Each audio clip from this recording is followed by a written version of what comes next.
आऊ बाबु, बस न, म खाना पकाउँछु।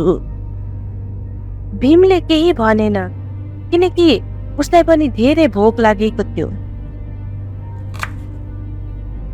बुढी आइमाईले भान्सामा गएर खाना बनाउन थाल्यो र बाहिर गएर डोकोबाट मासु निकालेर ल्याएर काटेर पकाउन थाल्यो।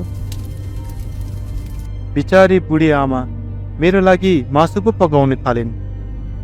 आमा, के हजुर यहाँ एक्लै बस्नुहुन्छ? होइन बाबु, मेरो श्रीमान सँगै बस्नुहुन्छ। उहाँ कता हुनुहुन्छ?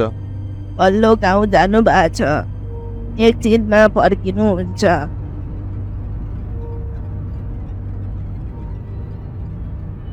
खाना पाकिसकेपछि बुढी आइमाईले भीमलाई खाना पस्किएर दियो।